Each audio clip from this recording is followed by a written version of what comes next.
След поредната доза гръцка пародия, началото на двубоя е дадено. Незнайно защо без никакви обяснения матчът закъснява с над 10 минути. Начален съдийски сигнал на Роберт Шродер. Да се надяваме поне, че ще видим нещо интересно през мрежата на Тумба. Андрия Живкович с опит да играе с глава в наказателното поле. През това време превиването започва. Нито първото, нито последното. Още в 10-та секунда на матча, който може би ще продължи около 3 часа и половина. Веднага Брандън Томас в полезрението на главния арбитър от Германия.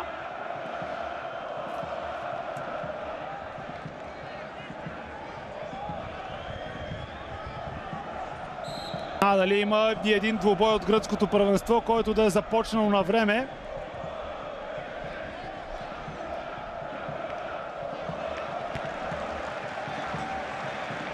Но това няма значение.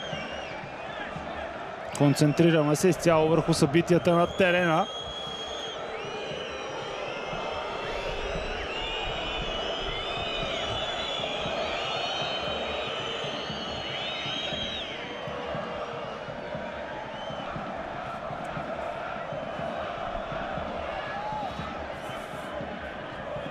Няма да има проблеми тук за Константинос Колиаракис. Изчистването е много силно. Овладя топката Брандън Томас. След това добра работа в дефанзивен план на Домагой Вида.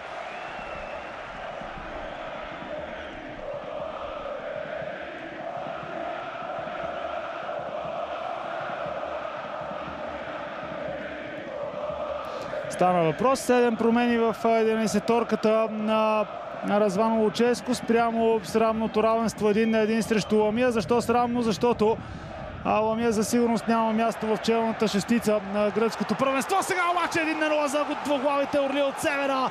От втора позиция включване на Янис Константелиас и резултатът е открит още в 3-та минута. Чудесна игра по фланга на Брандън Томас. Топка в наказателното поле и 1-0 за ПАОК. Радост по трибуните на Тумба, макар и вяла, поне от тези кадри, които виждаме. Със сигурност по различен начин мисли вратата зад Доминик Котарски в ляво на вашите екрани. Отлично бе включването на Брандън Томас тук, който увлече със себе си вниманието на защитата в жълто и черно, и след това много добър завършващ изстрел след асистенцията на Тайсон. Великолепна работа от Янис Константелиас и 1-0 за ПАОК още в 3-та минута.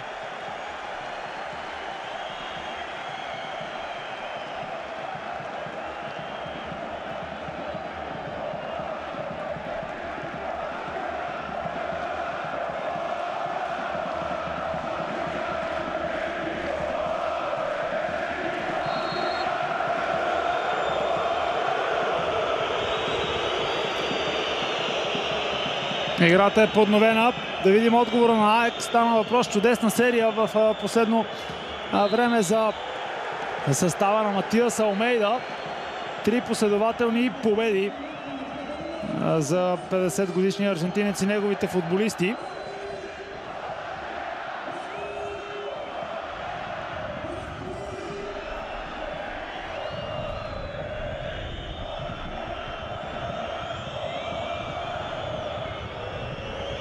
Виждате и от този кадър, може би над 20 градусна температура в Солун. Със сигурност ще бъде горещо и по трибуните. Не вярвам, запознати сте с решението гостуващи привърженици в гръцкото първенство на този етап да няма серия от фатални инциденти с участието на гръцките фенове, така че логично дойде това решение от най-високо ниво. Трябва да кажем, разбира се, че за жалост Кирил Десподов е на резервната скамейка. Българския национал, футболист номер 1 в последните години у нас. Най-вероятно ще се появи през второто полувреме. Десподов е една от промените спрямо равенството срещу Ламия. Сега обаче внимание към тази хубава атака в жълто и черно. Какъв пропуск само на Николас Елиасон. Много добре се разви нападението на много малък периметър от жълто-черните. Хванат в крачка обаче Елиасон, нямаше как да реагира по-добре десния външен полузащитник на АЕК Атина и гостите от столицата трябва да преглътнат това разочарование.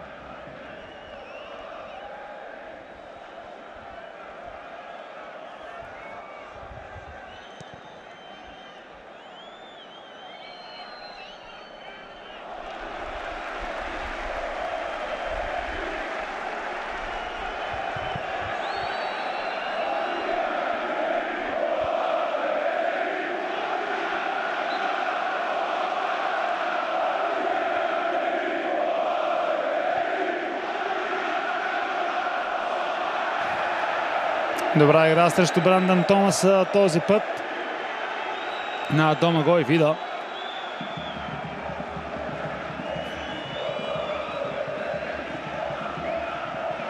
Опитният хърватин натисна точно толкова на своя съперник, че да не извърши нарушение. Накъсани първи минути, въпреки попадението на Константелиас още в третата минута.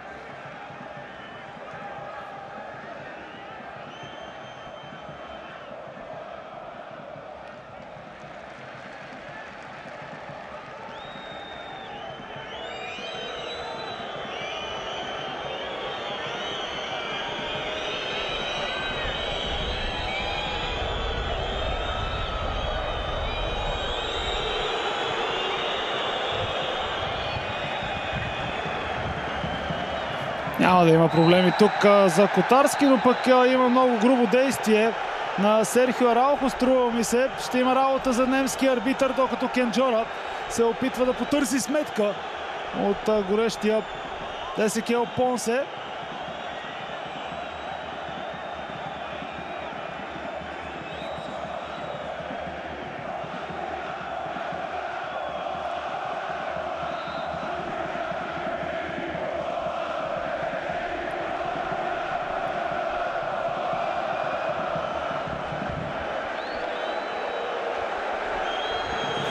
Дипломатичен подход от Роберт Шрьодер. Германецът успокоява и Кенджора и Понсе, но със сигурност Есекиел Понсе се наби в очите на главния съдия.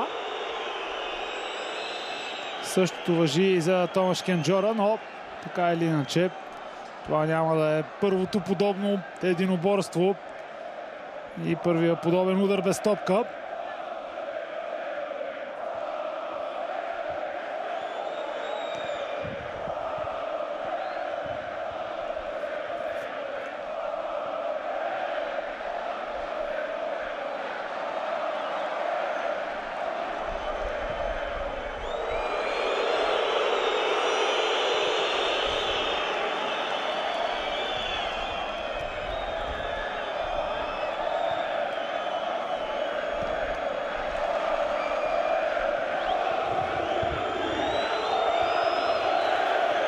За първи път от началото на двобоя развитието на атаката на АЕК преминава отляво. Добра топка сега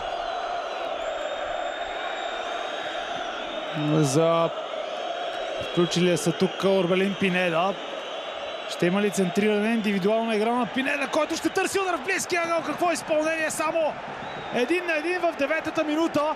АЕК Атина отговаря на предизвикателството, подобаващо радостта е със сигурност за щаба на гостите. Те не могат да се уповават на своите фенове, могат обаче да се уповават на Орбелин Пинеда, който с това фантастично изпълнение в 9-та минута възстановява равенството.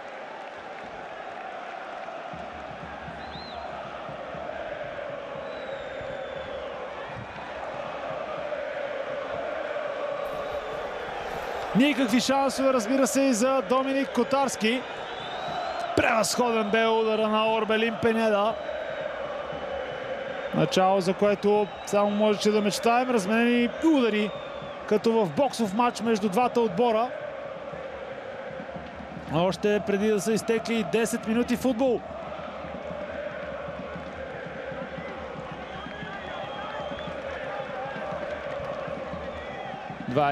годишния, 28-годишния мексиканец, дошъл от Селта за около 7 милиона евро през изминалото лято. Продължава да радва феновете на АЕК.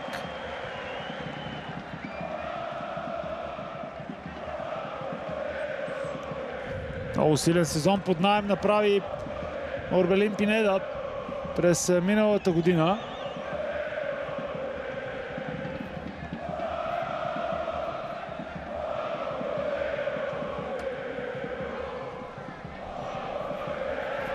И не случайно тима от гръцката столица заплати тази сериозна сума.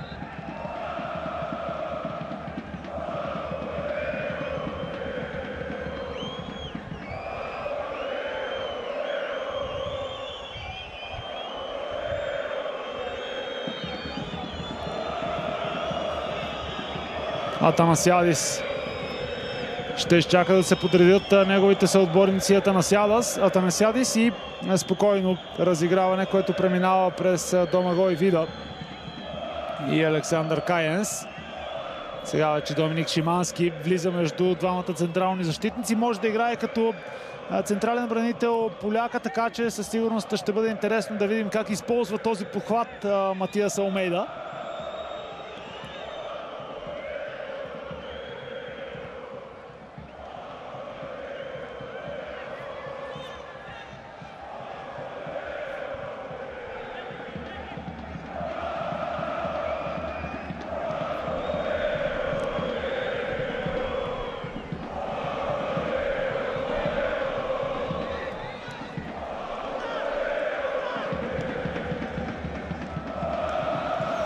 Много добро разиграване с участието на Томаш Кенджора и вратаря Котарски, за да може топката да стигне до Кастро. Живкович сега.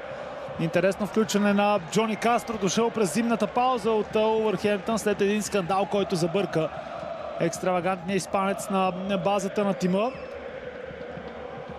от Молиньо. Тук още веднъж включването на Абдул Рахман и паса за Янис Константелиас, младия футболист на ПАОК. Откри резултата в третата минута, но с ето този удар на Орбелин Пинеда равенството бе възстановено. Емоционално начало на срещата, която без обяснение, което може да открием и в социалните мрежи и в сайтовете в Гърция, започна с 12 минути закъснение.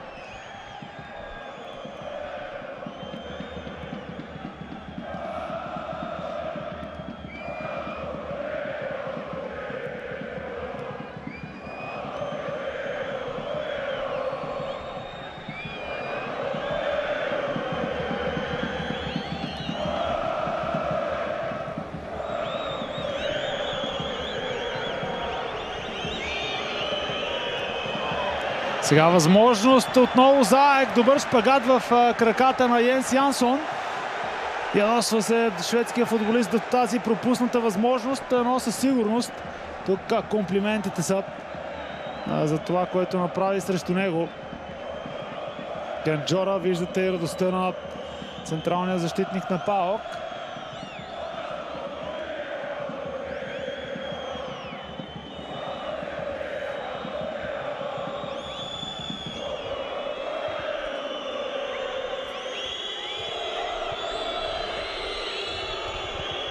Топка на далечната града, успяват да изчистят домакините.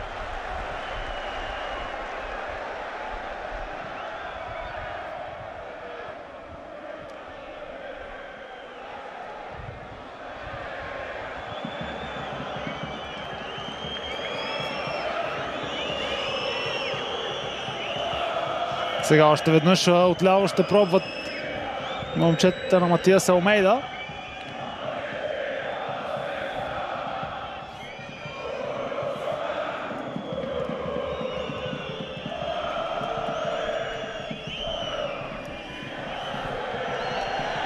От дясната страна отново решаващ шпагат. Абдул Рахман с добра изява. Закъсня тук първоначално да проследи включването на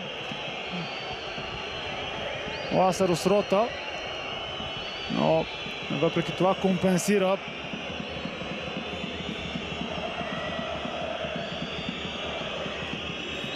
Сега топка от дълговия удар, който ще бъде повторен. Няма нарушение според Шрьодер.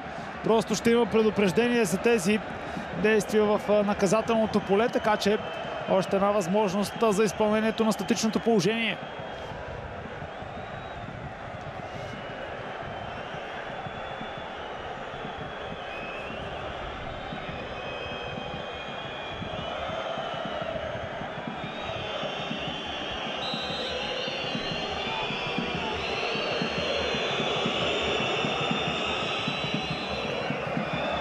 Не бе достатъчно прецизен в центрирането Елиасон, но сега нова възможност, този път с десния крак, подхлъзване там на Раухо. Топката обаче остава в съперниковата третина от гледна точка на АЕК.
Още едно статично положение. Отново Павлок успява да реагира подобаващо. Все пак отново ситуацията остава твърде дълго пред вратата на Котарски. Има ли засада тук?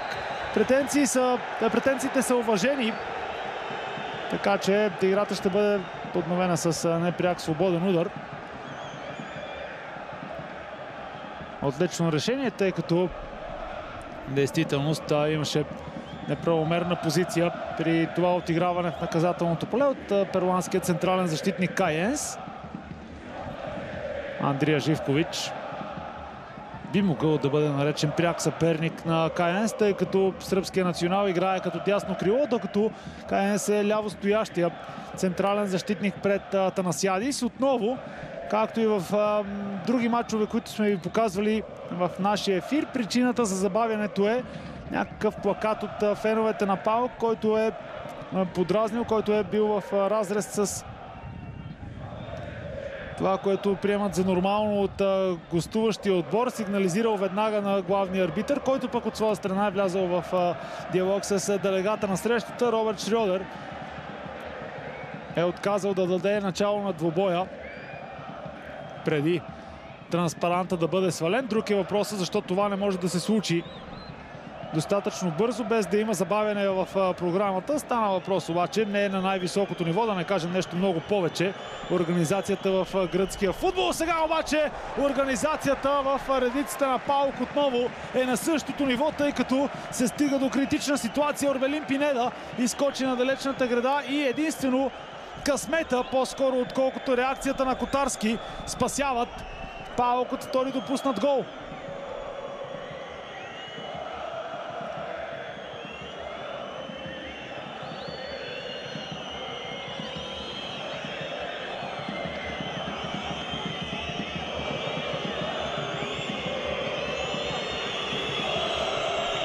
Изпълнението е на далечната града.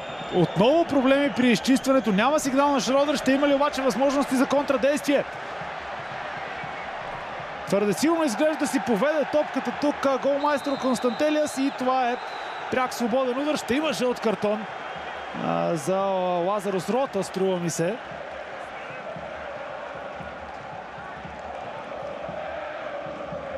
Преди това внимание към наказателното поле, където Андрия Живкович пострада при това единоборство, а безкомпромисния фаул срещу Константелиас на Лазарус Рота,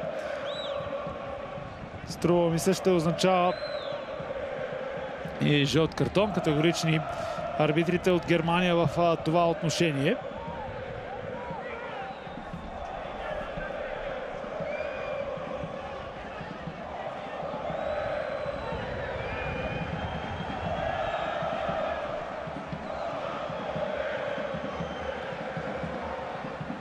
Тайсон.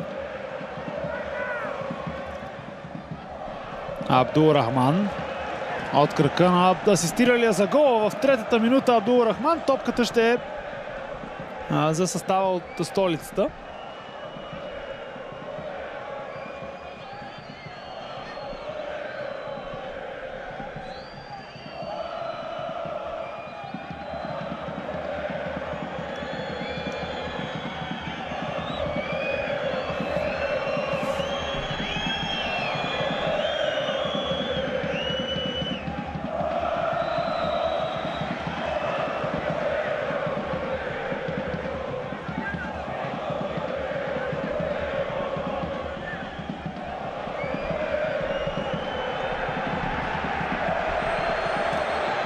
Жълт картон за избухливия Брандон Томас.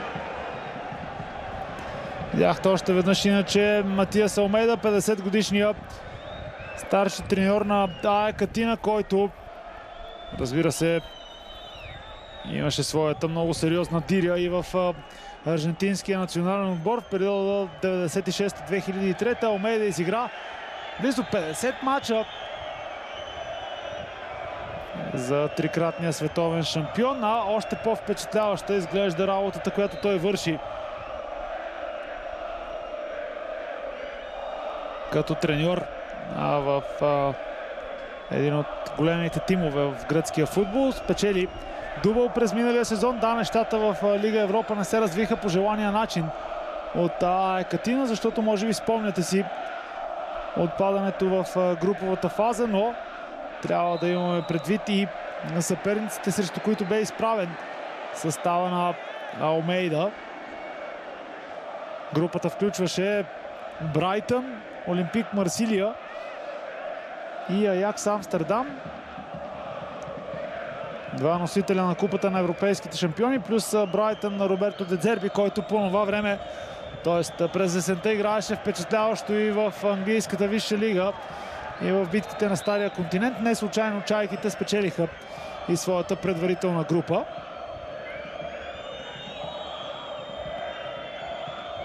Доста повече владее топката състава на Алмейда, както видяхте и от графиката преди секунда.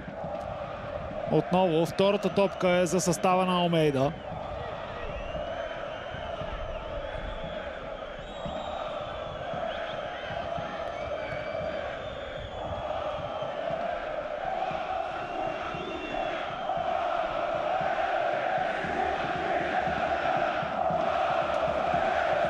Мейте. Джони Кастро след това.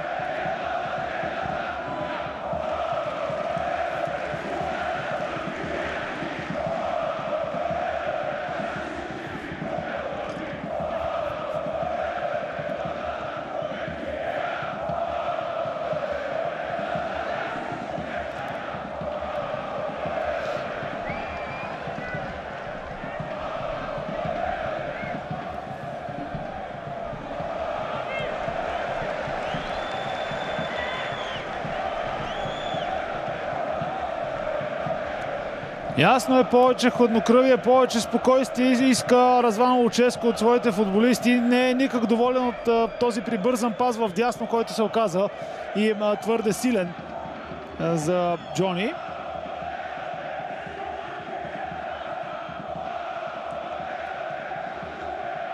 Сами се ориентирате и какъв процент от времето топката е в игра.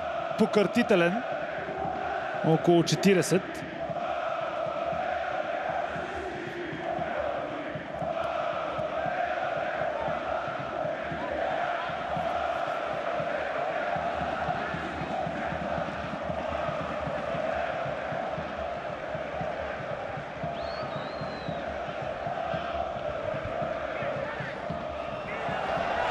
Сега много добра атака с участието на капитана Шваб.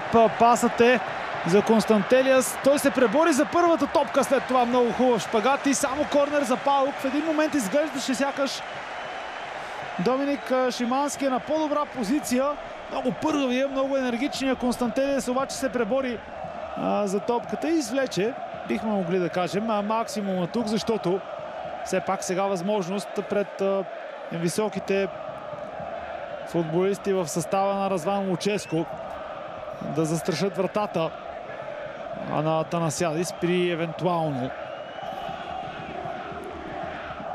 добро центриране от корнера. Атанасиадис, иначе юноша на третия отбор от Солун, Иракли.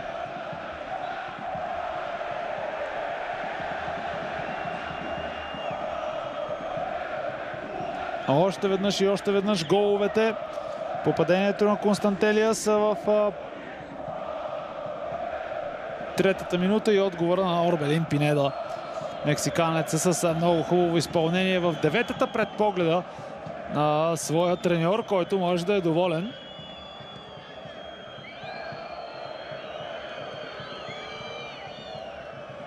Дълга топка отново, този път от Лазарос Рота. Ще има ли проблеми тук за защитата в бяло и черно? Към момента не. Абдул Рахман успява да изчисти по крайната линия. Топката обаче е напуснала очертанията на терена, така че тъч в полза на гостите.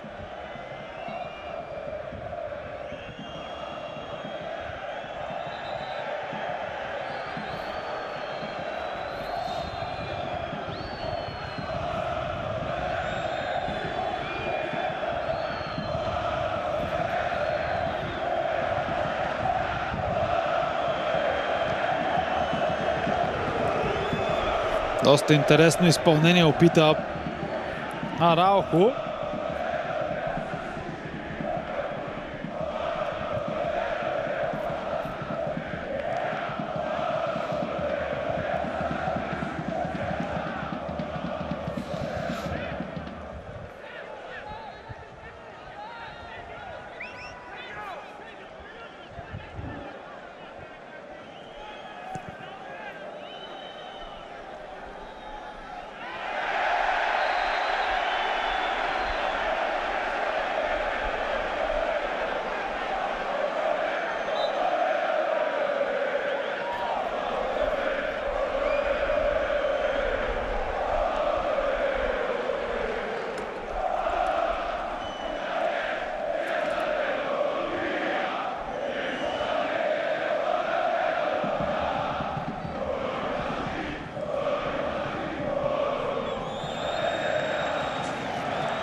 Най-сетне топката в игра повече от няколко секунди, така че АЕК ще се опита да организира нападение отляво. Ехсан Хайсафи предпочете да смени фронта към десния фланг и Лазарос Рота. Никлас Елиасон.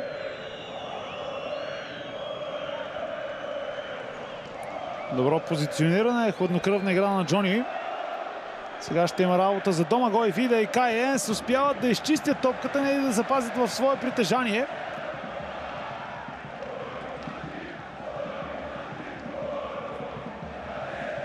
Рахман.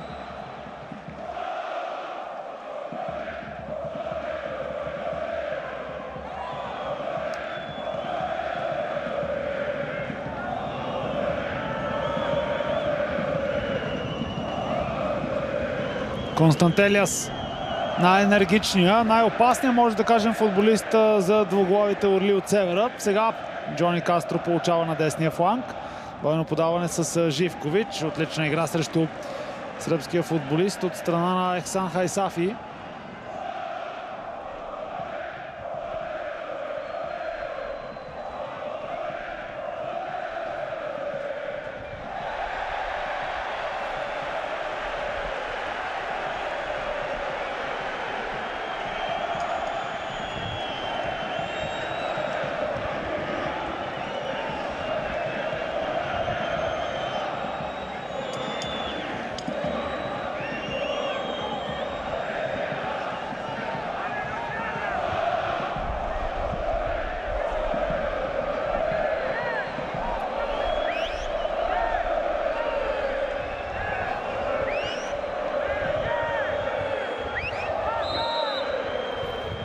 Още един път статично положение. Живкович на далечната града. Това би следвало да бъде корнер.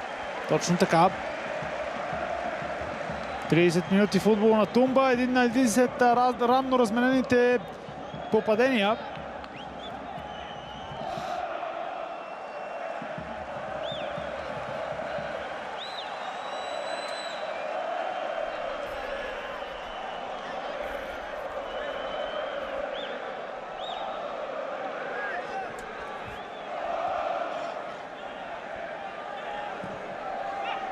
Тайсон, кошмарно е центрирането, никакъв шанс да се играе с топката по начин, който е опасен за съперника. Все пак Колиеракис успя да отклони, но виждате до какво води това.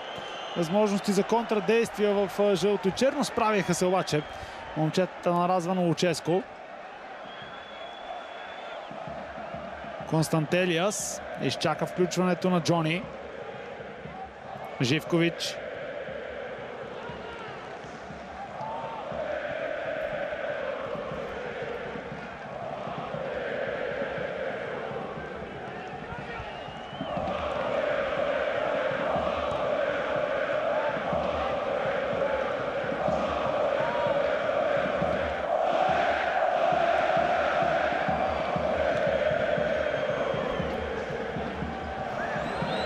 Обещаващо подаване в празното пространство за Есекиел Понсе.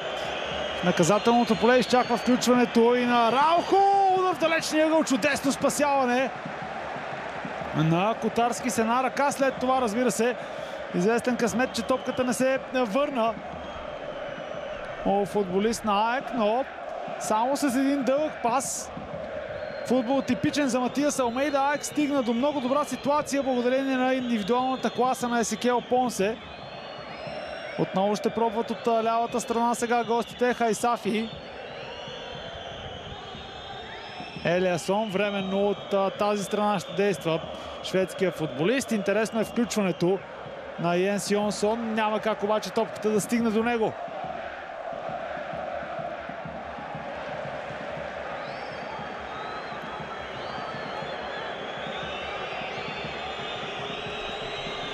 Още един път ситуацията е в наказателното поле на Котарски. Ще видим сега най-вероятно и чудесната реакция от вратаря на домакините.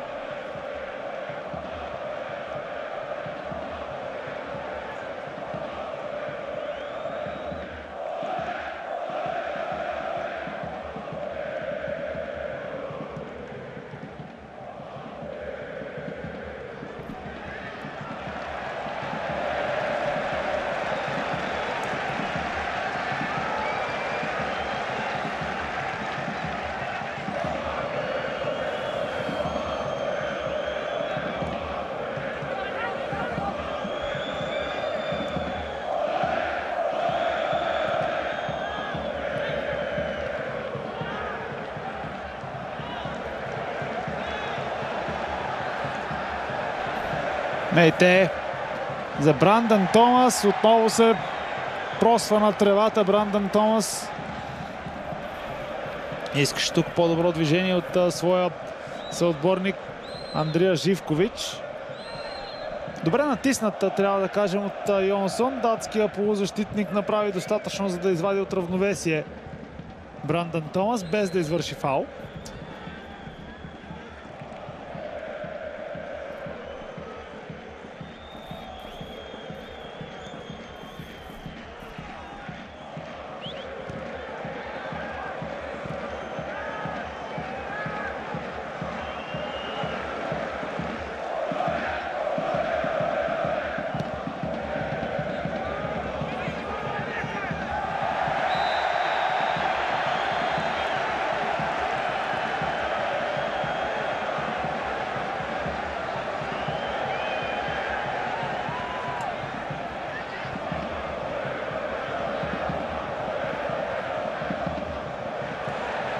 Отлична игра в защита на Лазарус Рота.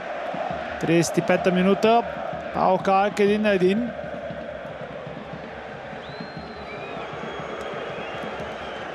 Много интересни тенденции в съперничеството между ПАОК и АЕК в рамките на около 2 години и половина. От 2020 до 2022 Паук изигра 13 поредни мача без да загуби нито веднъж срещу този съперник. Това е четвъртия матч между тези два отбора през настоящата кампания. Една победа за АЕК при две равенства. Сега обаче внимание към паса в краката на Брандън Томас. Той опитва да изведе Живкович. Без успех обаче заради внимателната игра на жълточерните.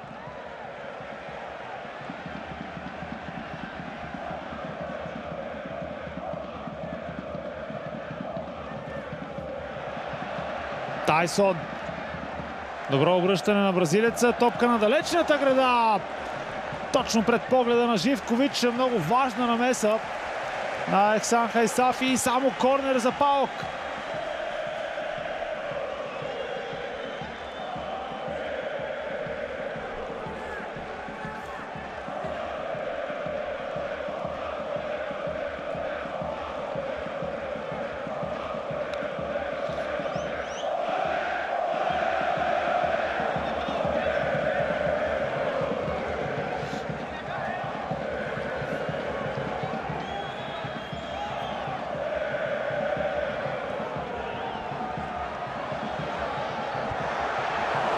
Великолепна е реакцията от Атанасиадис тук. Коварен прехвърлящ удар в далечния ъгъл. Атанасиадис успя да реагира в последния момент. Балонното на пръв поглед центриране обърка защитниците на АЕК. Непокрит Колиеракис, централният защитник, се извиси по много добър начин в точния момент и успя да обърне топката в далечния ъгъл. Чудесна реакция на Атанасиадис и още един шанс за Паук отново след корнер. Отново от тази страна. Сходно изпълнение, сега вече много по-внимателни футболистите на Матиас Алмейда за включването на Константинос Колиеракис.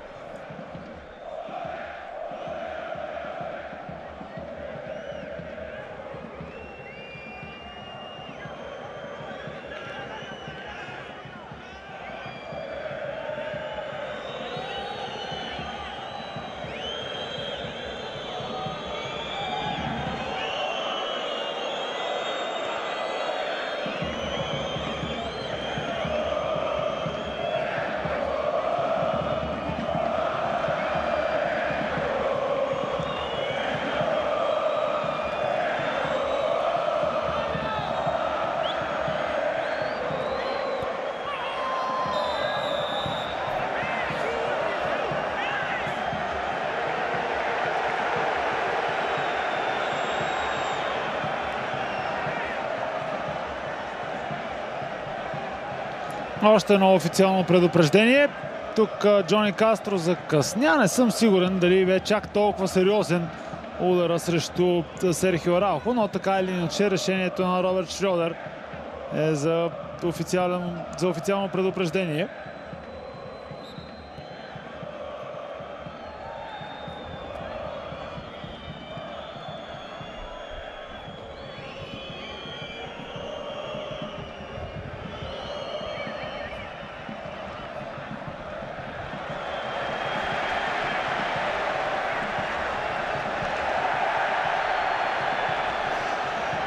Шрьодер, може би в последния момент плахо даде знак за авантаж. Добра техника от Константелиас. Чиста ситуация сега и какъв пропуск! Да, пропуск, а не спасяване. Штефан Шваб, капитана на Паук, от втора позиция с отлично включване. Превъзходно бе центрирането на Андрия Живкович и чудесна намеса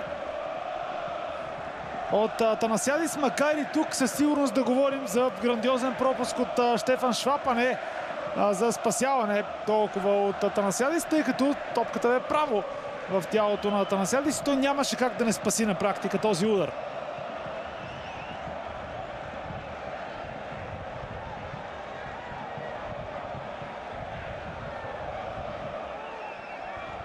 Пореден корнер, натрупаха се ъгловите удари, особено за Паук в последните няколко минути. И тук ще има още един.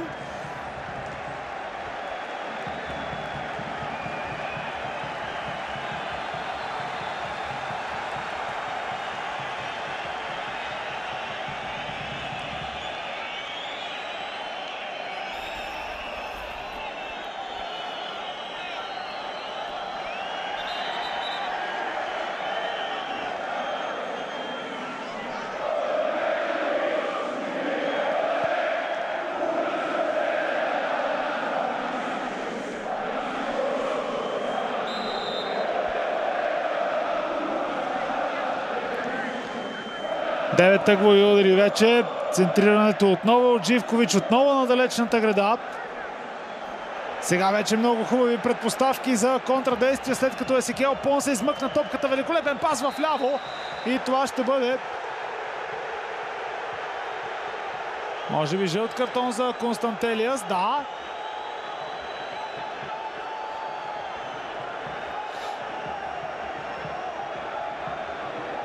Чукна топката пред своя съперник с рамо, удари в гърба Константелиас Никлас Елиасон, така че не може да има претенции тук.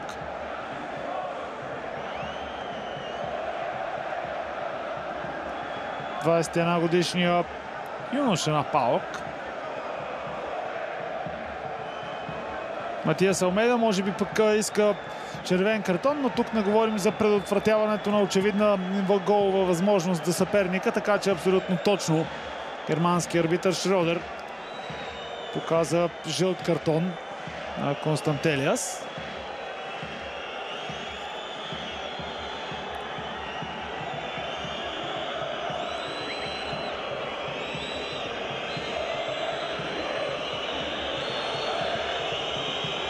Центриране и още един чудесен шанс. След това Шваб слага край поне временно на опасността, тъй като топката от фланга бе много добра. Отлично бе центрирането на Елиасон. А сега Ексан Хайсафи ще хвърля силно в наказателното поле на Котарски.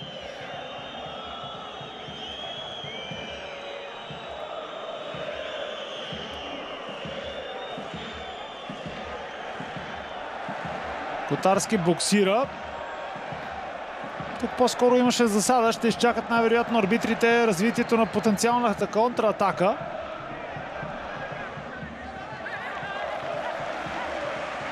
В крайна сметка тъч в полза на домакините. Още веднъж великолепното центриране и късмета, с който оцеля тук състава на Развано Луческо.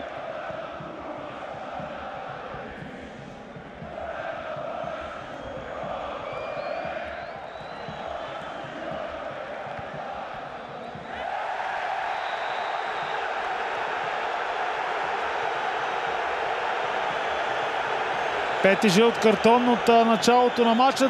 Два за АЕК, два за футболисти на ПАОК. В случая Александър Кайенс за това свое действие срещу Брандън Томас ще бъде санкциониран.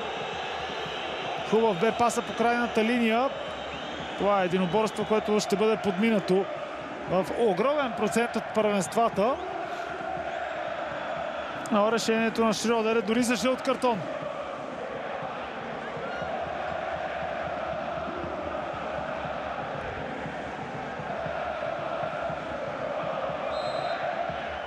Поне така ми се стори, без да имаме потвърждение, разбира се, за това. Още един фаул. Още един път играта е спряна.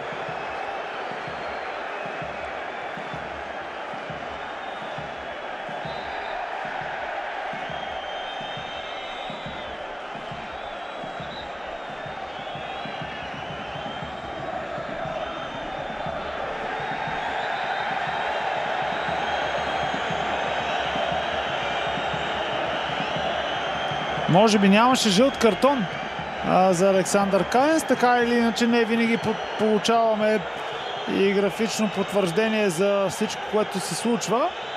Но след като един двубой може без никакво обяснение и споделих ви причината да бъде забавен с 12 минути за нещо, което би могло да се разреши още преди футболистите да са на терена, какво остава за по-дребните детайли.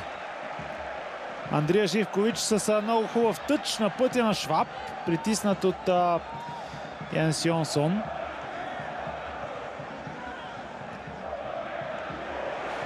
Грешка на Шваб. Твърде силно изглежда обаче това подаване. Котарски ще трябва да напусне очертанията на наказателното си поле. Много добро отиграване от Доминик Котарски.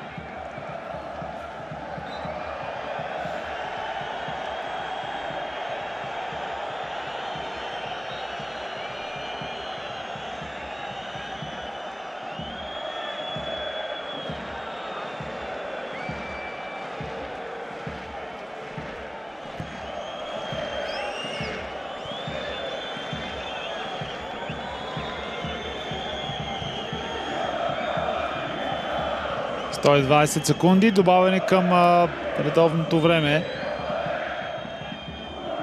на първата част.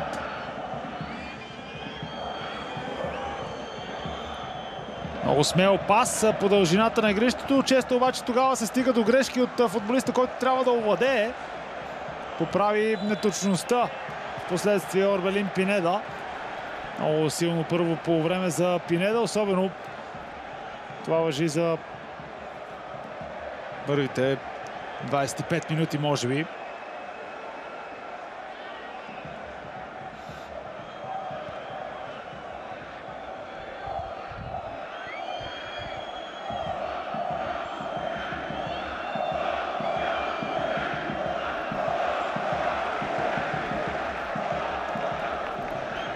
...14 нарушения. Не това обаче е най-големия проблем. Впечатляващ Орбелин Пинеда на крака. Пъргавия мексиканец.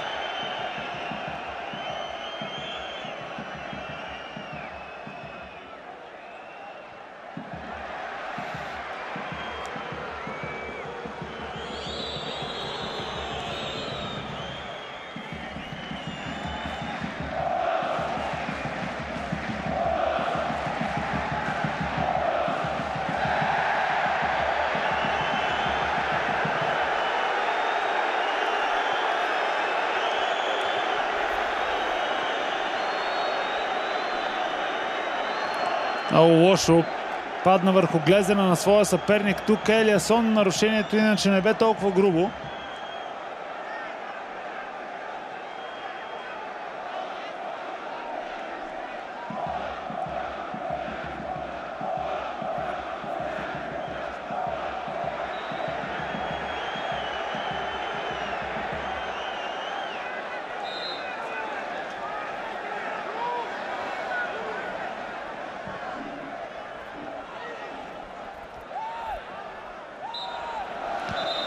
С огромно облегчение, вярвам, и Робърт Шрьодер слага край на първата част.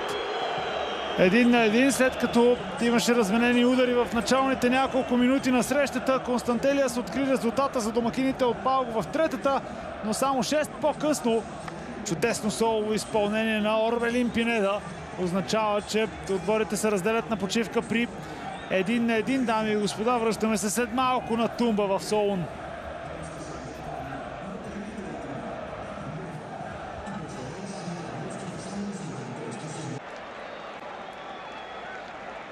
Хуан Састре на мястото на Джони Кастро. Смяна на десния фланг в отбраната на Разван Луческо. Дами и господа, обратно на Тумба в Солун. 22 градуса температура на въздуха. Горещо е и на терена, и на трибуните. Във втория по големина град в Гърция, тъй като Паук има последен шанс да завърже възела в челото на класирането в гръцката Суперлига. Трябва, разбира се, да отчетем факта, че преди около 10 минути започна изблъсъка между отборите на Панатиникос и Арис. Там 1-0. Изненадващо или не за тима от Солун, така че ще бъде интересно как ще реагират и детелините на това разочарование в началните минути. Ние обаче се концентрираме изцяло върху случващото се на Тумба между съставите на Паук и АЕК.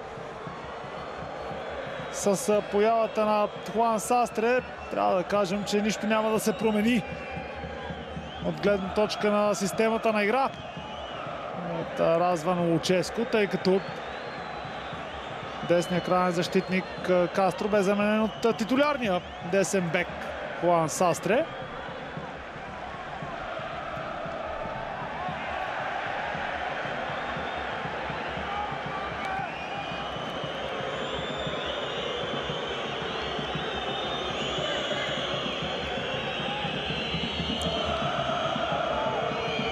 Един 0 за Паук в третата минута след чудесен пробив на Абдул Рахман и асистенция за Янис Константелиас. След това обаче 6 по-късно резултатът бе изравнен от Орбелин Пинеда, мексиканския футболист с чудесна проява от левия фланг на атаката. Успя да се осигури позиция за изстрел. Сега внимание към този много агресивен шпагат на капитана Штефан Шваб, който не остави никакви шансове на Николас Елиасон.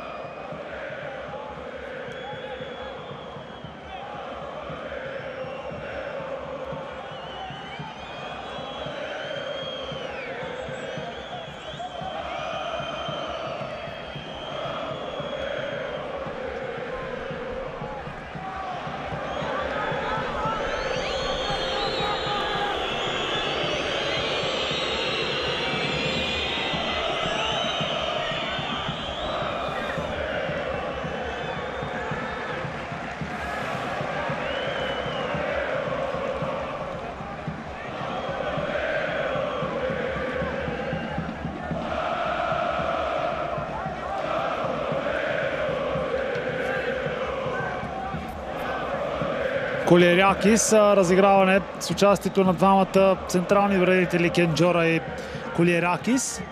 През Котарски топката е изпратена в предни позиции. Очакваме, разбира се, трябва да отбележим още веднъж и включването на Кирил Десподов в хода на второто полувреме. Сега обаче неговия конкурент, може би Андрия Живкович, с центриране от крака на Александър Каенс. Топката излиза в корнер. Много ъгови удари, до които и двата отбора достигнаха през първата част. Струва ми се, това е седмия за състава на Разван Луческо. Приятелско е настроението между Брандън Томас и Домагой Вида. За сега.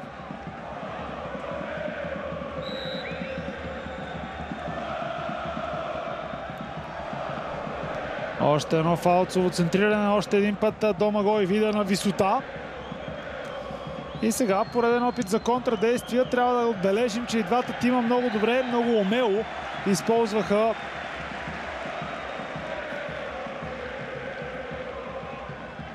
тези етапи, тези така наречени преходи, когато съперник атакуваше по-масирано, а свободните пространства изникваха.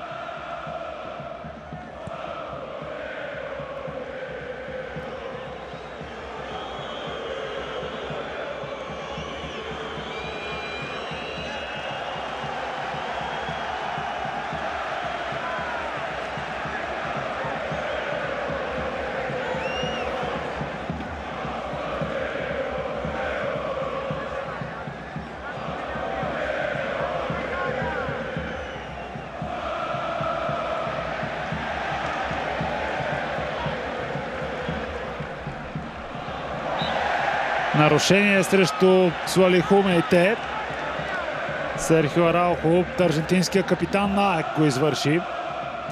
А подкрепата от Гейтфорд ще стане още по-гръмка сега, когато Паук атакува към вратата на Танасиадис, точно пред най-върлите фенове на двуглавите орли от севера.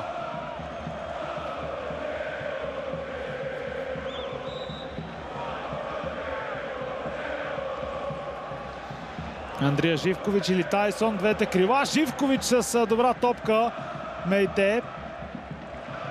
По-мощен физически, без никакви проблеми, удържан на натиска от Есекел Понсе.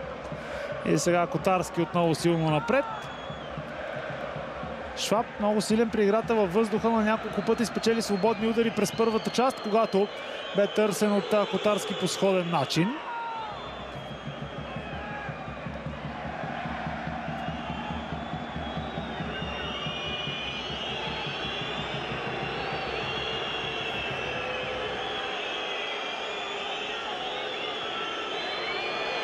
Понсе, много добра атака, възможност за завършващ удар.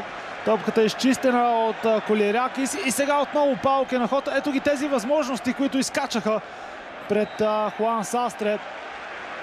Като изкочи пред Хуан Састре. Още веднъж начина, по който Араухо задържа топката, изчака включването от ляво на Хайсафи. Сега обаче от лявата страна по атаката на Паук. Двубоя обещава да стане още по-интригуваща след почивката. Пропусна момента за пас Тайсон към Брандън Томас. Шваб обаче много бързо връща ситуацията в последната третина. Томас.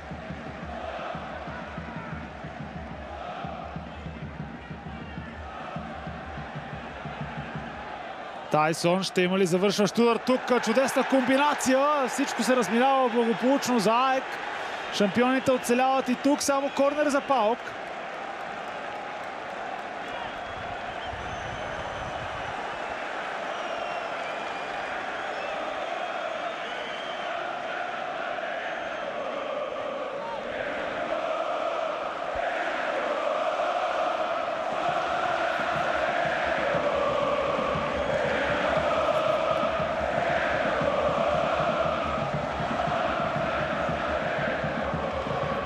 Отново АЕК се справя без кой знае какви затруднения с корнера. След това главният арбитър от Германия Роберт Шрьодер, вижда нарушение от футболист в бяло и черно. Ето начина, по който бе натиснат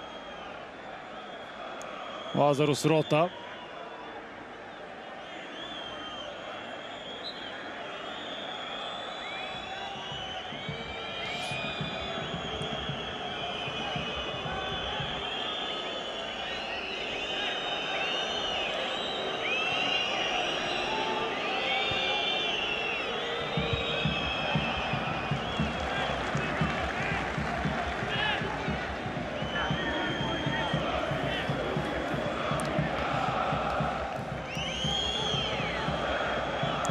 Още веднъж как изглежда класирането. Напомням ви за отложения матч между ПАОК и Олимпиакос, който трябва да се изиграе тук на 12 май.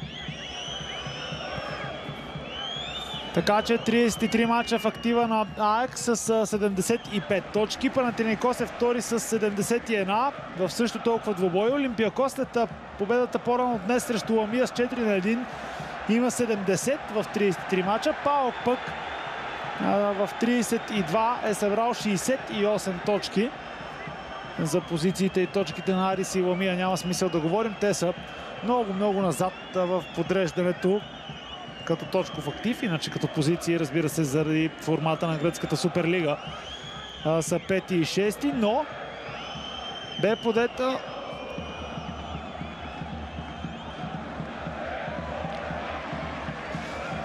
бе подета своеобразна кампания от голямата четворка. Олимпиакос, Панатинаикос, АЕК и ПАОК за това форматът да бъде променен.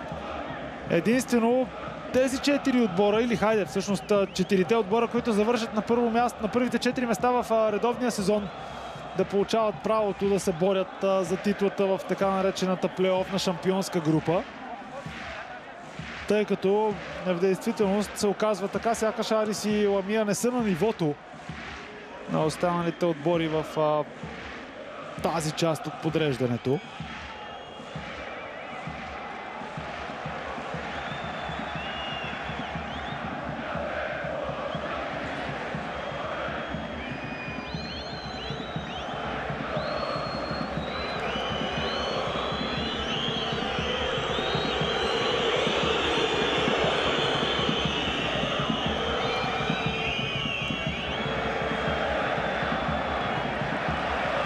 Те може би извърши нарушение или поне такива бяха претенциите на футболистите на Матиас Алмейда.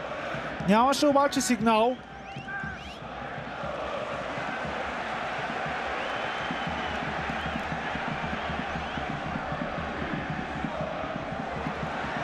Още един път АЕК се справя добре с центрирането.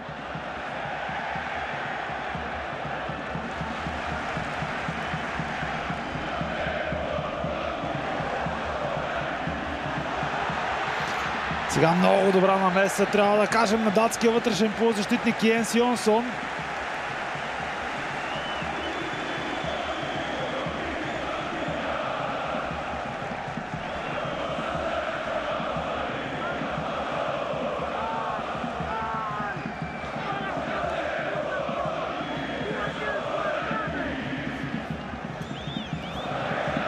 ...56 минути вече са в историята на Тумба. Неспирна е подкрепата, разбира се, от Гейтфорд за футболистите на Развано Луческо. Още един ъглов удар. Приближаваме двуцифрен брой корнери за състава на ПАОК.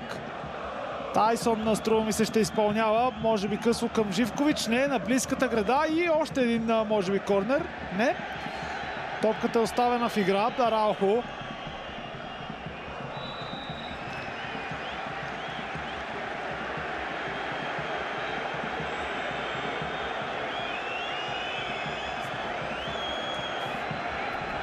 Кеджиора тук с доста грубо нарушение. Размина му се сякаш официалното предупреждение на Кеджиора.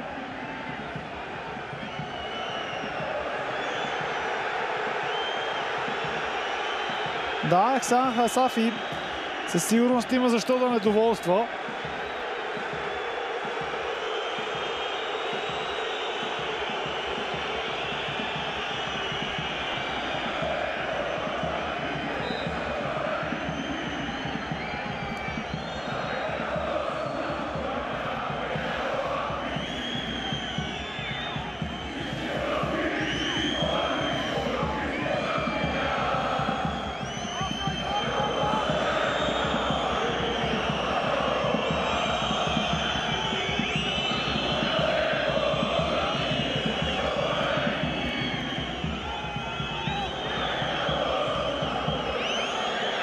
Вида. Или Дамян Шимански, или по-често Йенс Янсон през второто полувреме между двамата централни защитници пред Атанасиадис.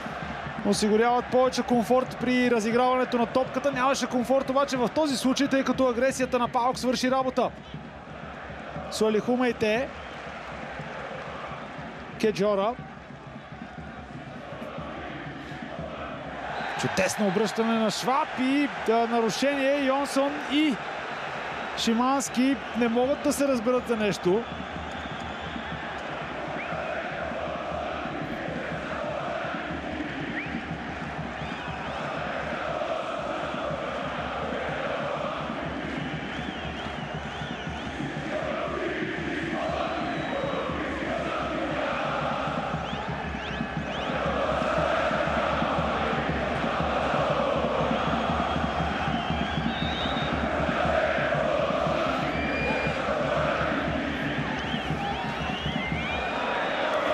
Двама от големия брой латиноамерикански футболисти в състава на Алмейда на стена. Централният защитник Каенс и централният нападател Араухо, който е из капитанската лента, доколкото може да наречем Араухо точно централен нападател. Сега много важна намеса на опитния Домагой Вида.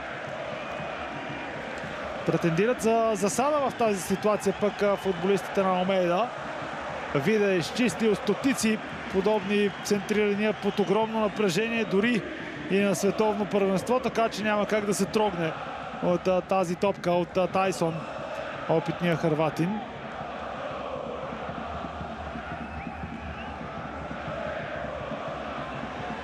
Още веднъж претенции от футболистите в жълто и черно, които са уважени.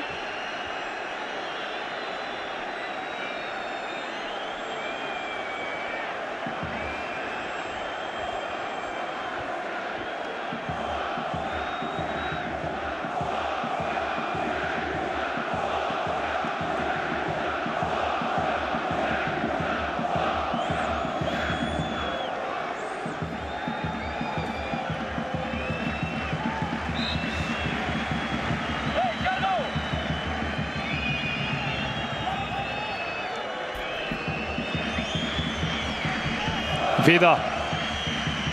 През Шимански топката отново е за хърватина. Малко по-силно подаване в ляво за Каенс.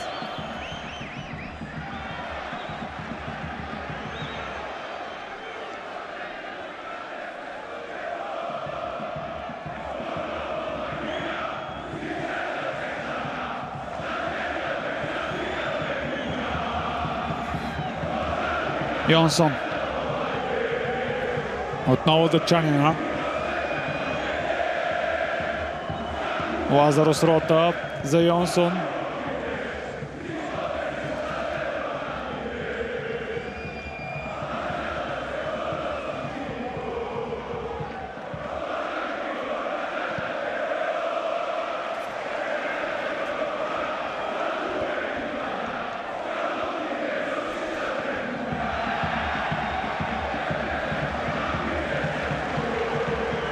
Тайсон. Мейте. Добра топка за Константелиас. Загуби се обаче остротата в играта на младия футболист. 21 годишния Константелиас с чудесно включване от дълбочина в третата минута, когато и отбеляза гола за ПАОК. След това обаче нещата сякаш не се получават по оптималния начин за Константелиас, който между другото при доста притеснителното равенство срещу Ламия през седмицата игра на фланга. Говорих ви за тези 7 промени, които е направил Разван Луческо. Единствени Котарски, капитана Шваб, Константелиас и Живкович запазиха местата си, и Кеджора, простете, запазиха местата си в стартовите 11. Вече Састре, който тогава започна от първата минута на терена. Ето го Хуан Састре.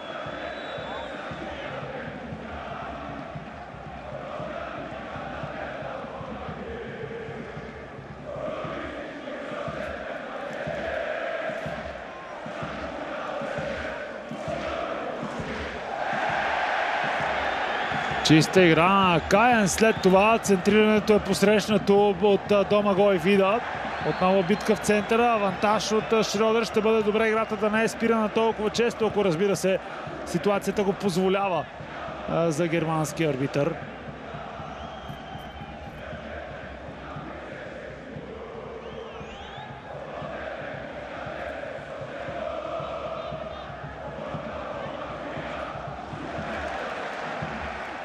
Тайсон.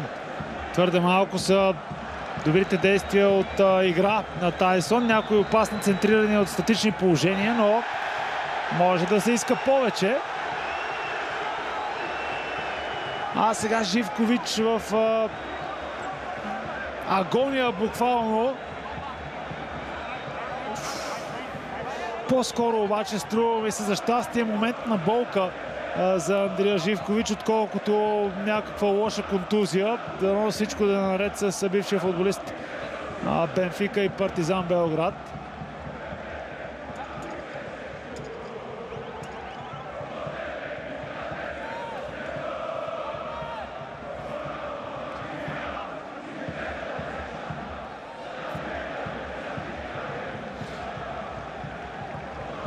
Родения в Ниш Андрия Живкович на 27.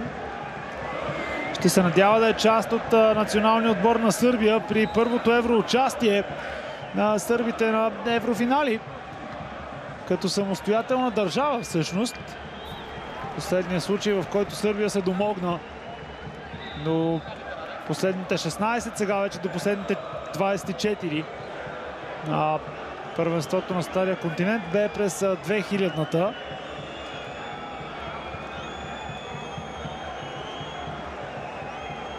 Нордин Амрабат ще се появи на мястото на Никлас Елиасон, докато другия заменен футболист е Серхио Араухо.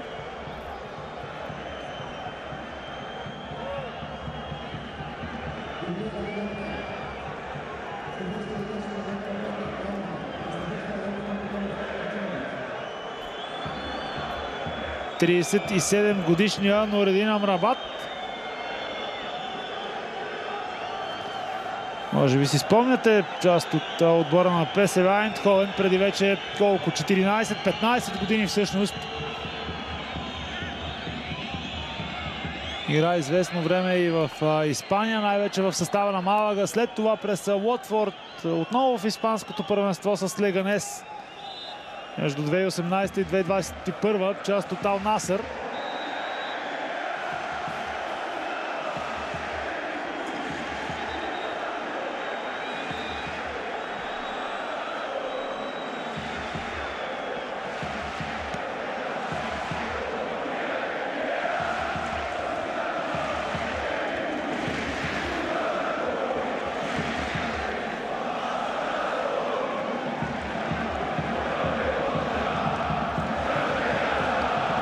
Продължава да е безкрайно напрегната обстановката, съвсем логично.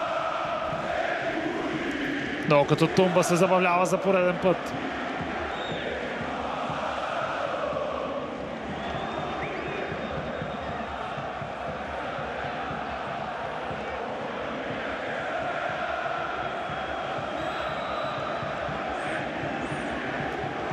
Тайсон или Живкович, това е основният въпрос. Сърбина центрира, отново няма проблеми за футболистите в жълто и черно. След това удар от въздуха, какво спасяване само на Йоргос Атанасиадис, не може да повярва. Константелиас фантастично хвана топката от много трудна позиция, седмицата на Паук, много елегантен, много хубав удар, но на перфектната височина за Атанасиадис.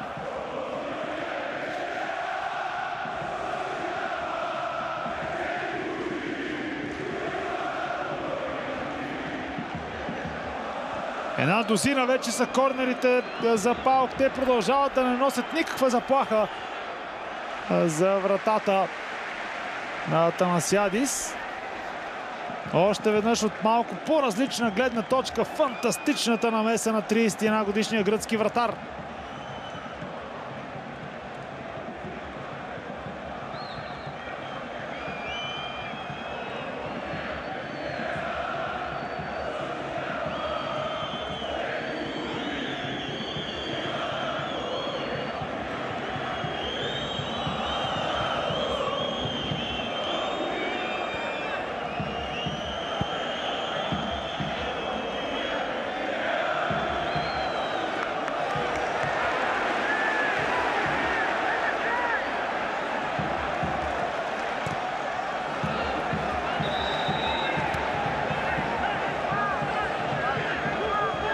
Навлязохме в последната четвърт от тази среща. Трябва да подчертаем, че както и през първата част, макар и в по-малка степен, няма как да не се връщаме към факта, че топката прекарва изключително малко време в игра.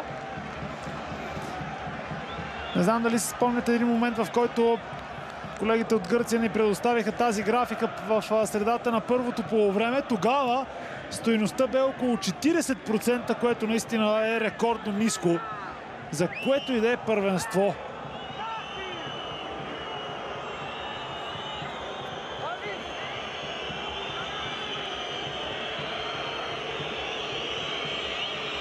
Амрабат от корнера на далечната града, по-скоро в далечния край на наказателното поле, опита да прати топката. Брандън Томас се справя, след като не се получиха условия за авантаж. Маркирана засада, отсъдена засада на Кайенс.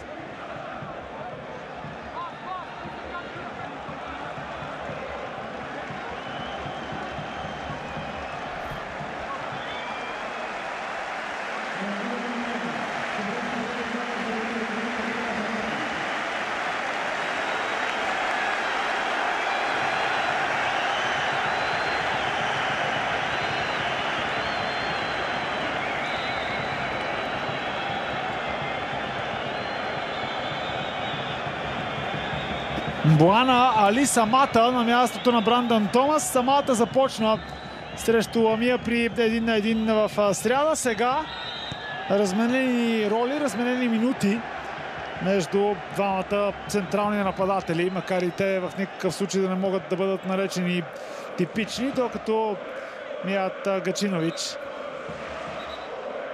тук срещу другата осмица на терена.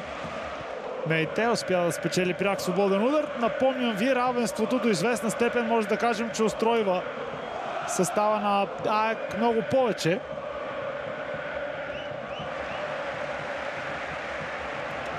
При евентуален хикс днес АЕК би събрал 76 точки в своя актив при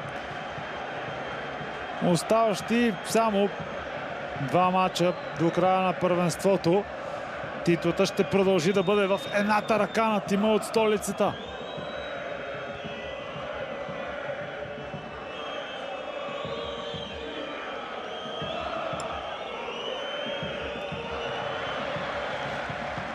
Мейте.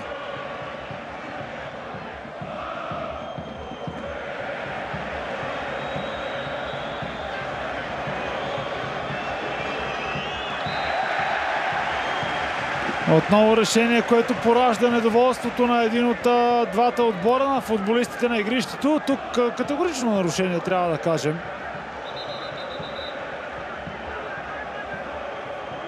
На голмайстора за АЕК Корвелин Пинеда.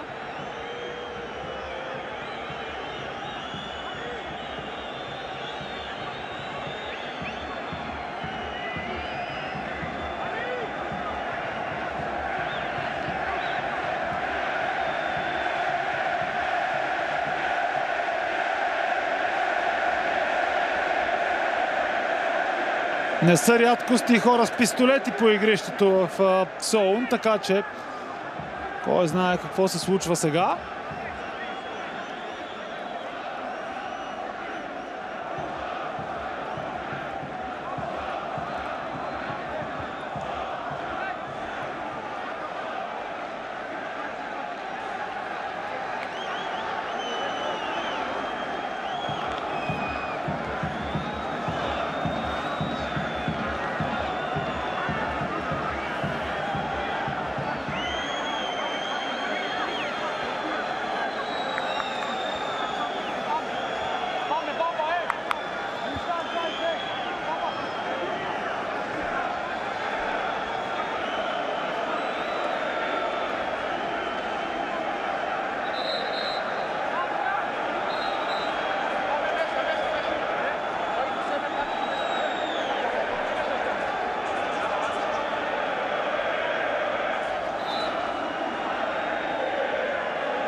Сравнително бързо за стандартите на гръцката суперлига казусът бе решен. Нещата очевидно са се успокоили достатъчно. Макар и да стана въпрос няколко пъти, че проблемите от този характер в гръцкото първенство са грандиозни. Днес бе поредният случай, в който среща започна с огромно закъснение по доста странни нефутболни причини. Да не говорим пък и за този основополагащ за динамиката и в крайна сметка за качеството на първенството факт, че топката е в игра твърде малко време и днес поредния мега изнервен двубой, който със сигурност не изобилства от някакви кой знае колко сериозни футболни аргументи. Сега обаче гол за АЕК, който може да означава шампионска титла. Домагой Вида, както винаги, големият герой. Рикошет след центрирането от фланга. Реакция на Доминик Котарски, която обаче изпрати топката на главата на Домагой Вида и ветерана от Хърватия. Доближава АЕК до втора последователна титла. Штефан Шваб, разбира се, пратен от Шрьодер като немско говорящ да разтървава двата щаба. Нямаше как да е максимално концентриран. Именно той по много коварен начин за Котарски отклони топката. Великолепна бе реакцията на вратаря. Но в крайна сметка и спортното щастие тук бе на страната на Домагой Вида. Хърватина Котарски на главата на своя сънародник Вида и вече в последните около 20 минути или там някъде, няма как да знаем какво ще бъде добавеното време от Шрьодер. АЕК ти направи решаващата стъпка към 15-та титла на Гърция.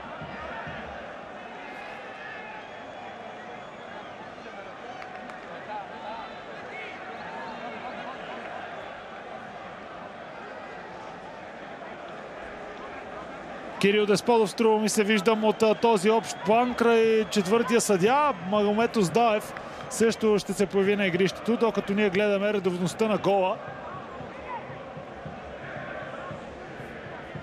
Струва ми се в чиста позиция Домагой Вида. Да видим.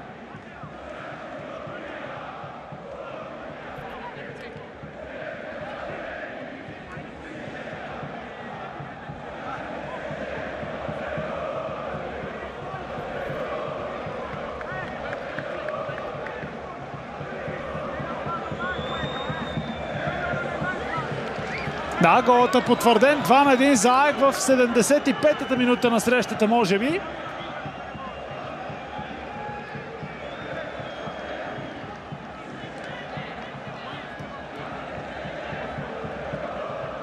Поне такъв знак направи Шрьодер, че голът е зачетен.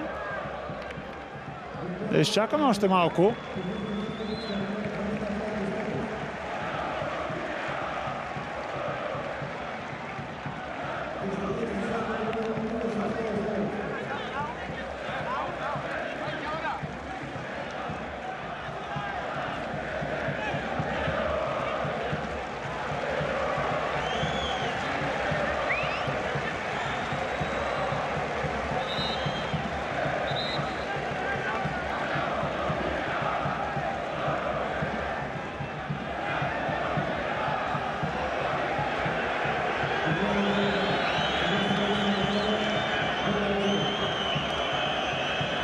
Стивен Цубер и Леви Гарсия, дългогодишния швейцарски национал, и седмицата на АЕК ще се включат в игра.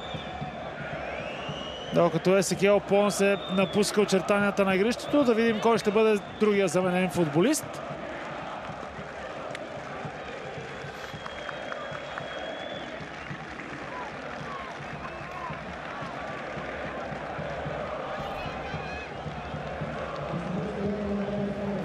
Лазарус Рота.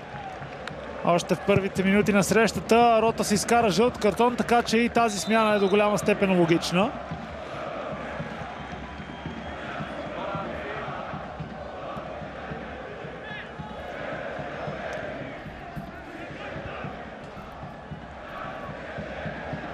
Сега вече задачата на Паук става изключително трудна.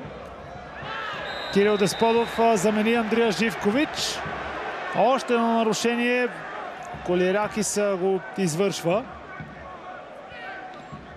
Тези моменти ще бъдат много умело използвани от опитните футболисти на АЕК. Средната възраст на стартовата денеситорка бе 30 години и 6 месеца след включването на 37-годишния Нордин Амрабат, след включването на 32-годишния Цубер и след появата на терена също доста опитния Мият Гачинович. Нещата може би ще станат още по-сериозни в това отношение.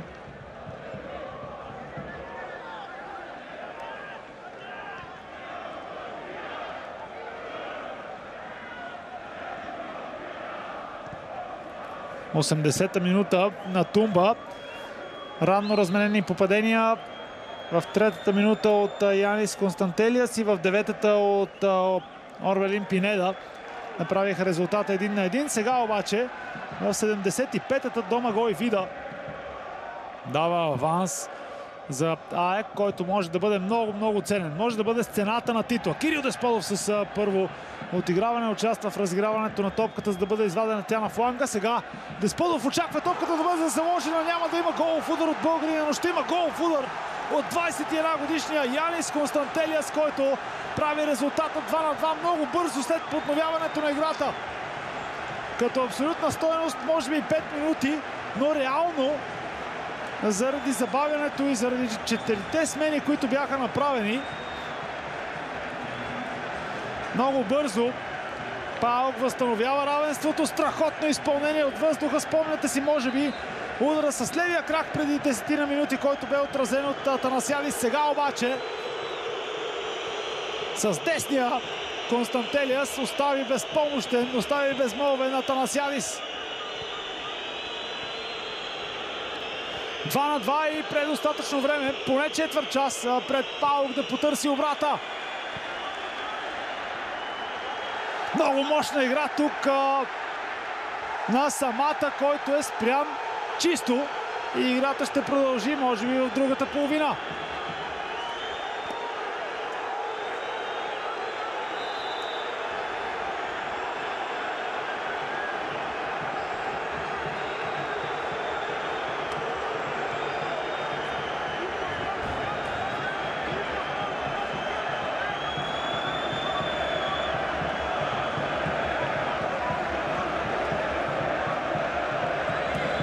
Театърът ще продължи с пълна сила и от едната и от другата страна. Разбира се, че Колиракис нямаше нужда да действа по този начин, след като бе изчистил топката, докато Амрабат се хвана за лицето, при положение, че просто бе бутнат от своя съперник в торса. Стандартните хитрости, които обаче свалят от нивото на футбола.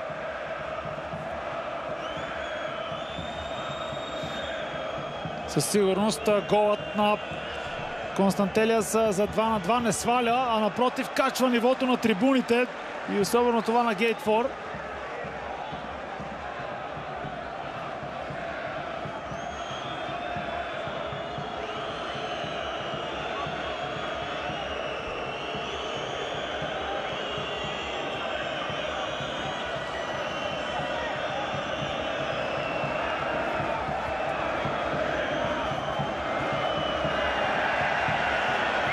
Цубер.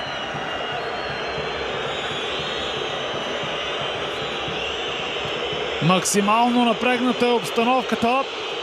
Представяте ли се какво би означавал трети гол за Паук тук, защото това ще изостри битката за титлата неимоверно.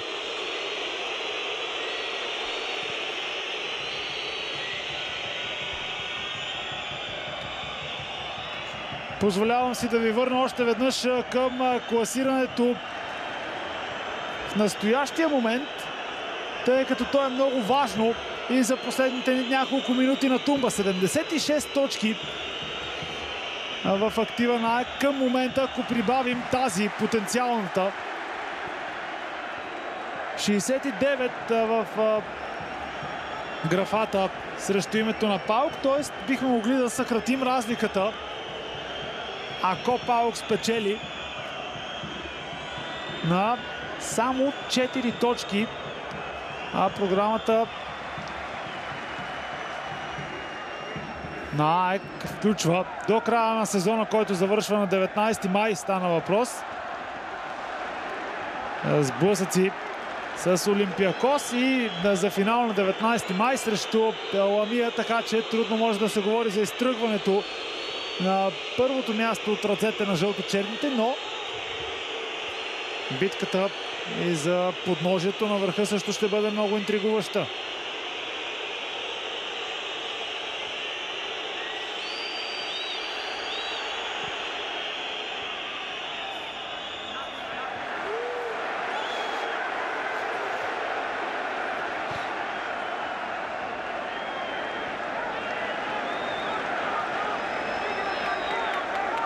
Все още без шансове за Кирил Десподов да участва малко по-активно в изграждането или завършването. Да се надяваме на атаките на Паук. След появата на Леви Гарсия на мястото на Лазарос Рота, Орвелин Пинеда от ляв външен полузащитник мина като десен краен бранител.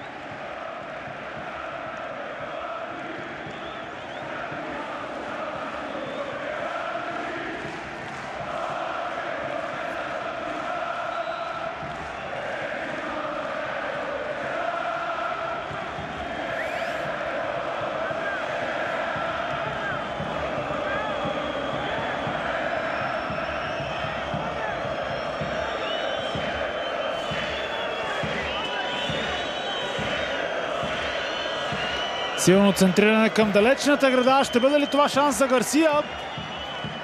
Може би опит за удар с глава от много неудобна позиция на перуанския централен защитник Александър Каенс. Трябва да побърза Котарски с вкарването на топката в игра. Самата, разбира се, ще бъде целта. Котарски иска от своите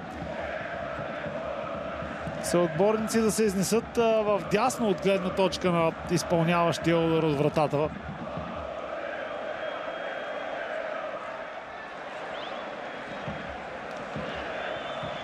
Амрабат. Топката отнета от Абдул Рахман и сега възможност за героя за Паук Константелиас. Остави ли топката в игра Константелиас? Не, решението е удар от вратата.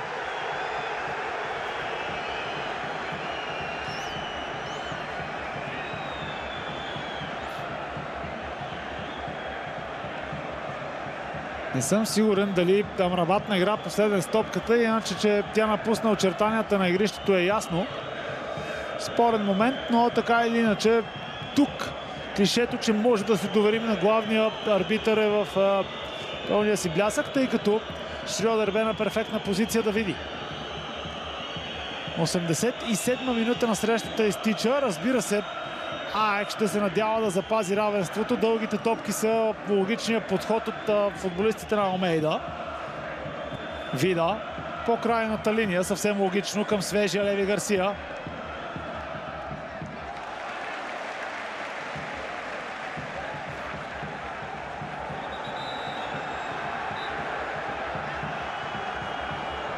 Петрос Мантаус видяхте преди малко.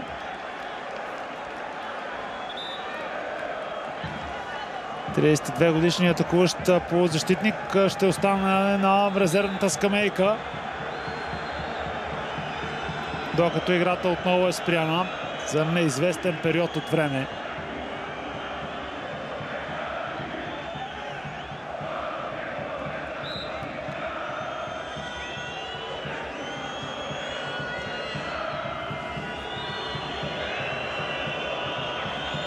Цубер. Грешно подаване на Цубер, след това обаче великолепна игра в защита от Хсан Хайсаф и изчистване на Колиеракис. Тайсон поел капитанската лента от Шваб. Фаулиран от Цубер. Швейцарецът знае, че трябваше да направи този фаул.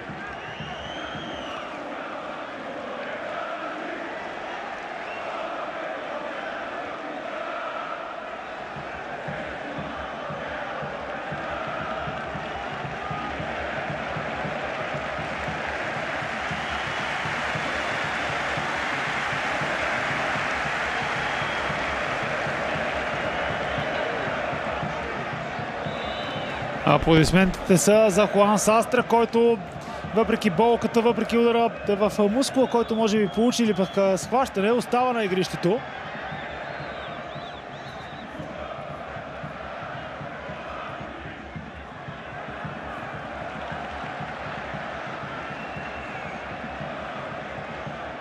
Именно Састре. Включване на Самата от дълбочина, добро отиграване и възможност за центриране.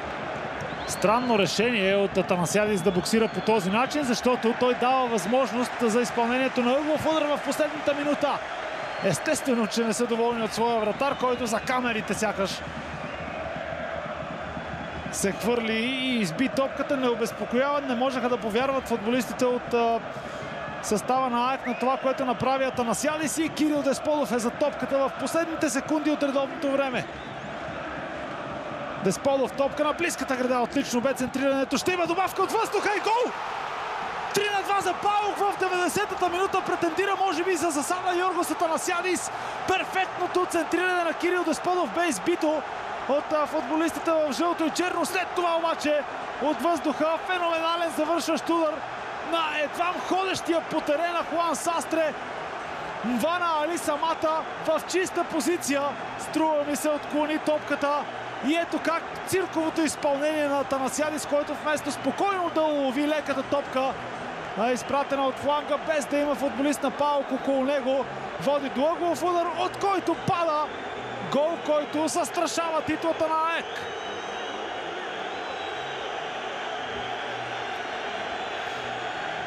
Сега нещата се обръщат, сега Паук ще печели време, сега Паук ще използва всяка една ситуация, която се открива пред футболистите на Разван Луческо.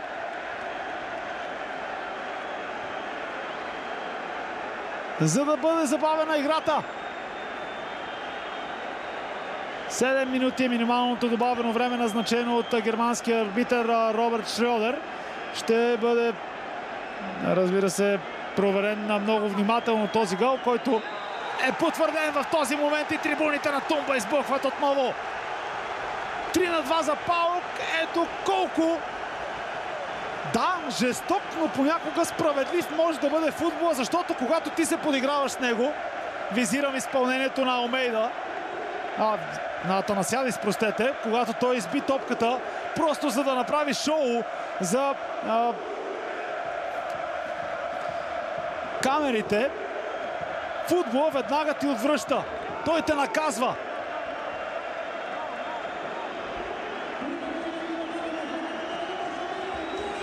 Тази максима се потвърждава седмица след седмица. Интересно как опитен вратар като Атанасиадис не го знае. Защото, бъдете сигурни, той можеше да се справи много по-семпло с ситуацията, а семплото, опростеното, почти винаги във футболната игра е правилното.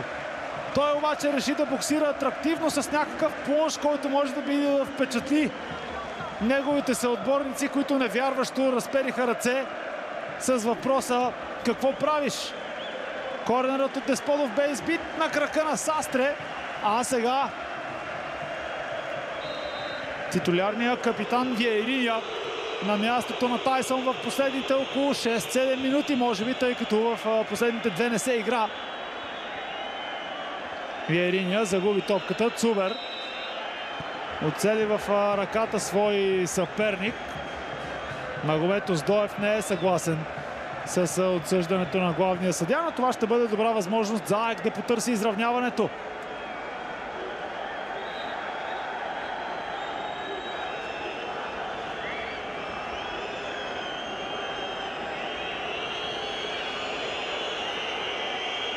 Внимателно трябва да бъде построена защитната линия на Паук в тази ситуация. Домагой Вида, разбира се, в центъра на вниманието.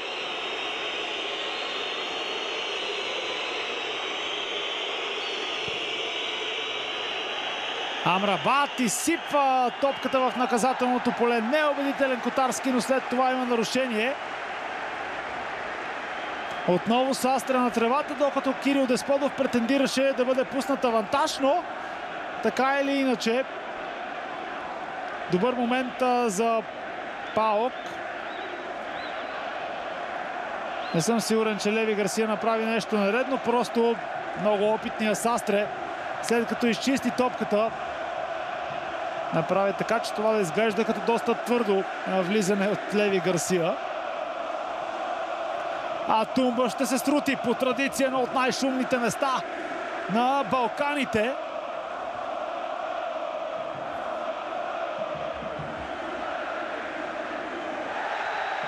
Сега пък грубо влизане в краката на Десподов и той използва този момент. Нещата започват да приличат на баскетболен двубой.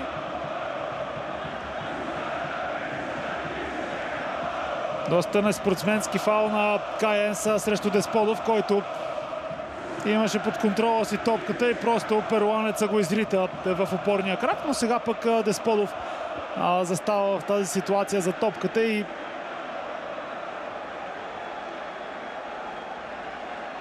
може да опита едно от запазените си центрирания. Сигнал на Шрьодер. Десподов. Много добра топка на далечната града и това ще бъде глув удар. Силно включване на Кирил Десподов, най-малкото заради опасността, която започнаха да носят статичните положения. Спомняте се една дозина корнери за Паук, които не доведоха до нищо сериозно в първия момент, в който Десподов застана за топката.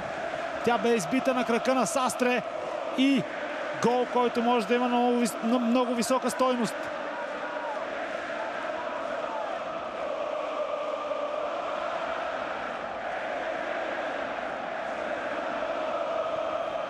Отново Десподов, отново отлична топка, която можеше да се превърне в асистенция.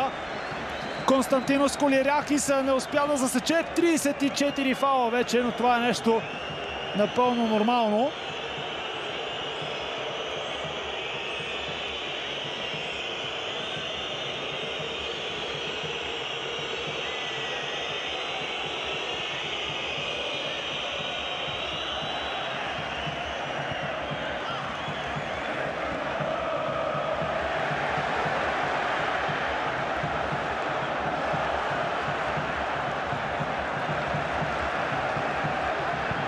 Добра игра на Самата, който ще обърне нападението към десния фланг и Десподов.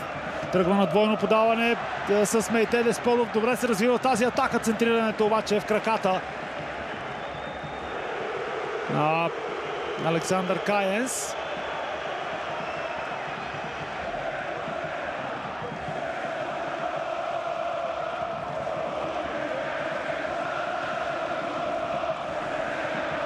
Истинска лудница по трибуните на Тумба.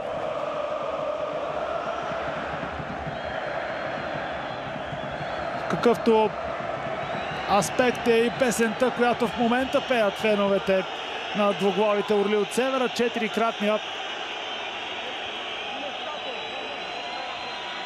шампион на Гърция. 3-кратния всъщност през 76-та, 85-та и за последно през 2019-та. Е много близо да направи по-интересни оставащите два кръга. Стана въпрос, че в около 3 минути от това добавено време от 7 не се игра, така че всички основания за Шрьодер да удължи още тази драматична среща. 75 точки в актива на АЕКС, 71 в момента в този напалък, ако разбира се матчът завърши по този начин. За Паук, напомня ви, остава един отложен двубой срещу Олимпиакос тук на Тумба. Първото от 3 поредни домакинства за тима на Развано Луческо. Олимпиакос идва тук на 12-ти, на 15-ти. Паук е домакин на Панатинаикоса на 19-ти. Арис ще посрещне Паук, т.е. разликата би могла да стане само една точка, ако Паук спечели сега и ако спечели в отложения матч срещу Олимпиакос.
Последен съдийски сигнал на главния арбитър Шрьодер. ПАОК печели с 3-2 по един невероятен начин срещу състава на АЕК и интригата за титлата в Гърция е жива.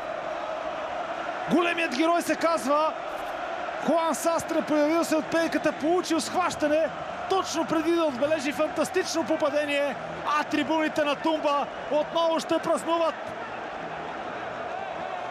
Двубой, който започна с четвърт час закъснение заради неуредици по трибуните. Двубой, който премина през обрати. Двубой, който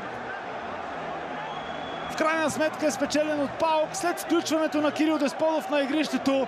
А драмите край тъчлинията със сигурност ще продължат. За тях обаче нямаме време, дами и господа. Разделяме се от Тумба с крайния резултат. ПАОК срещу АЕК Атина 3-2. Една точка отстояние, може би, само може би, от върха за тима на Разван Луческо и интригата за титлата е жива.